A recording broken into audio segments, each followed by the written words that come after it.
This morning, the weekly edition of the Marion County Record is still being published, even after police in this small Kansas town raided the paper's offices on Friday, seizing cell phones, hard drives, and documents. The search warrant accused reporters of identity theft and computer crimes while reporting on local restaurant owner Carrie Newell for a story that didn't run. Newell told the city council the paper illegally obtained her driving record, which included a DUI. And the very judge who issued that warrant, which allowed for that raid to happen in a literal newsroom in Kansas, apparently has a questionable record herself when it comes to driving under the influence and really failing to potentially report all of this as she was attempting to become a magistrate judge. Okay, so let's get to the details here. Now, Judge Laura Vier is the name of the judge who was the one who authorized this raid to take place, did the warrant, right? She was appointed on January 1st to fill a vacant 8th Judicial District Magistrate seat, was arrested at least twice for DUI in 2 different Kansas counties in 2012, and that's according to a Wichita Eagle investigation. She was the lead prosecutor for Morris County at the time. Now, what's relevant here, having a DUI on your record doesn't necessarily mean that you can't be a judge, right? However, there are certain reporting requirements, and it is, I don't know, it's not clear at the moment, but based on this investigation, it does not appear that she has done the proper reporting. In fact, it even appears as though the prosecutors didn't do their job as she got, in trouble the second time for this DUI.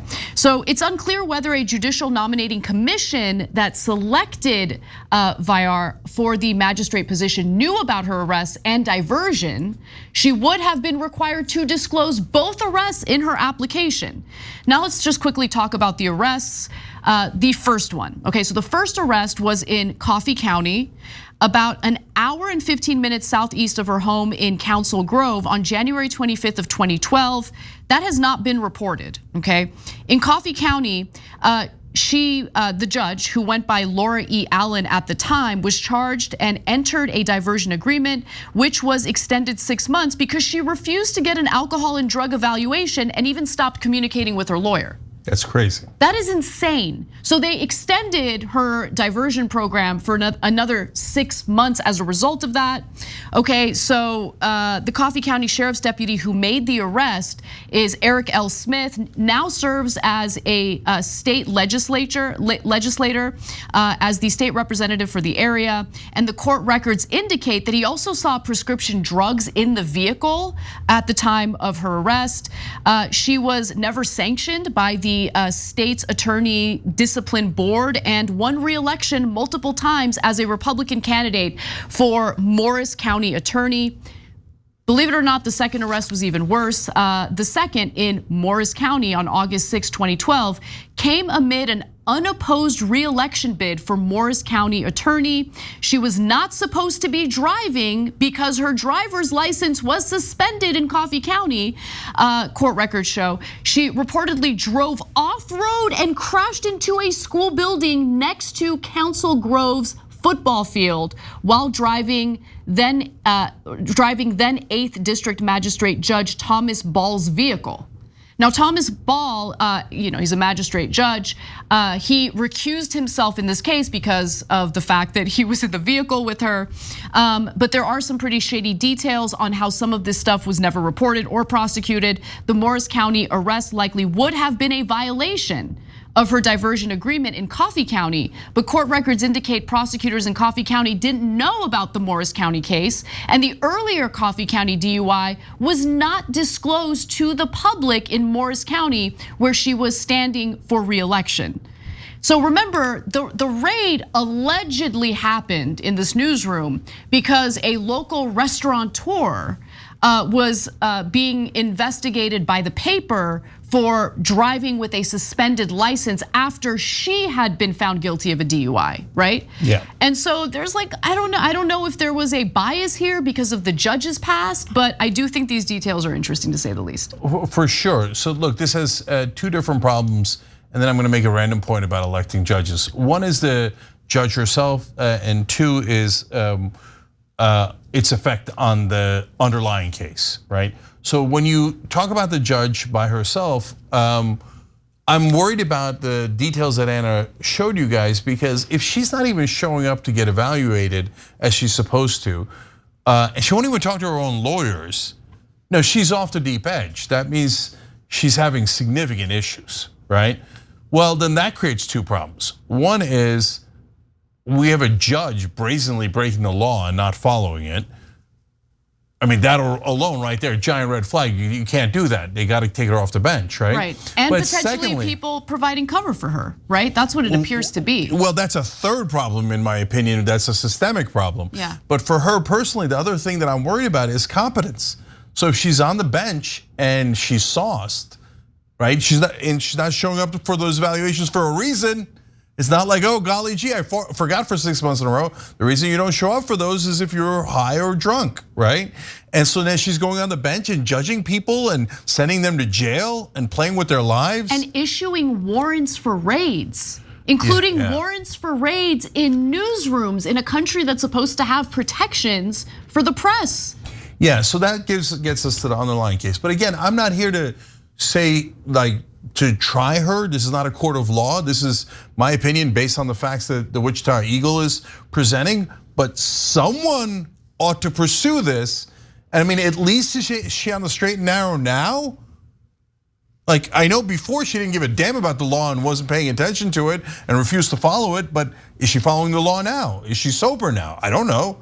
And so they should investigate that. All right, now to the underlying thing. Look, guys, I question her competence in several different ways, or maybe her bias, as Anna pointed out, because number one, she gave the warrant that she should not have given at all. They did not have sufficient evidence, and now the Marion County prosecutor has withdrawn the warrant. That's how terrible and insufficient the warrant was. But on top of that, they're a press organization. A warrant is not sufficient. You have to get a subpoena for a press organization. What, does she not know that? So that's a massive problem for a judge to not even know what the law is. So then finally, the electing the judges is absurd, because if you're in a really red or really blue county, you're going to be unaccountable because people vote based on red or blue. They don't know the judges. So if you've got a judge who's totally out of control, either Republican or Democrat in these counties, they're going to win the elections anyway. So we're just electing randos to judges based on whether we have an R or a D on our helmet. Yeah, I mean, look, I'll admit every election season when you get that massive California ballot asking you to make a decision about judges, it's like, I don't know who these people are. No one does. And how are we supposed to investigate the judge's record as average citizens? Exactly. And there's 20 of them. And how in the world are we gonna go get LexisNexis and all become legal experts? And by the way, then they're allowed to take campaign cash. So then corporations just buy the judges as well as the politicians. Yeah, it's just, this system is disastrous. Okay, but with that said, there was another angle to that story that I want to revisit. Not much has developed yet, but remember the idea that a raid should be allowed because a local restaurateur was being investigated by journalists for allegedly, driving under the influence, or I'm sorry, driving with a suspended license. Like, it all sounded weird to me. I felt like there's something else afoot, like there's something else going on behind the scenes. And one of the things that was mentioned very briefly in one article was that this paper that had been raided was also investigating their local police chief. And so the publisher of the paper, his name is Eric Meyer, touches on this in the next video that we're going to show you. Let's take a look. The publisher and co-owner of the paper, Eric Meyer, denies the allegation and tells NBC News he believes the police chief has a personal axe to grind. Police chief saw an opportunity to let's really stick it to this newspaper, which has not been entirely supportive of him. According to Meyer, the paper was investigating Police Chief Gideon Cody's time on the force in Kansas City, including that he was set to be demoted for misconduct before joining the department in Marion. Meyer says the sources wouldn't go on the record and the story was never published. The police chief did not respond to NBC News' request for comment, but previously defended the raid, arguing there were legal grounds. Yeah, except no, there weren't legal grounds. And the judge who issued the warrant, as we've shown you, has some issues. And just to go back to what Cenk said earlier, I want to reiterate it because it's an important detail to this story. Let's go to graphic 7. Marion County Attorney Joel Enzi said Wednesday that the warrant was ordered with insufficient evidence to establish a connection between the material seized and the alleged crime. And that is exactly why the warrant in question ended up being rescinded by the same county attorney. Now, guys, do you get it that if the police chief gets all of their equipment and has all of their information, he'll know who their source is? So whether it was published or not published, he now knows who was saying that he has these disciplinary problems from his past. He knows who the sources are. And you think he didn't want to know who the source was? He definitely wanted to know, right? And now he almost certainly does. And is there going to be retaliation against that source? Well, I mean, look, it's going to be hard because the paper doesn't want to put out the source's name because that's not what reporters do. But if then that source gets fired, nobody will even know. So that's why you don't do these search and seizure on a press outlet unless you have a subpoena. It is a higher standard than just a warrant. And in this case, the warrant was crap, let alone not having a subpoena, let alone having a judge who was either potentially biased or had competence issues at a minimum. Thanks for watching The Young Turks, really appreciate it. Another way to show support is through YouTube memberships. You'll get to interact with us more. There's live chat emojis, badges. You've got emojis of me, Anna, John, JR. So those are super fun. But you also get playback of our exclusive member-only shows and specials right after they air. So all of that, all you gotta do is click that join button right underneath the video. Thank you.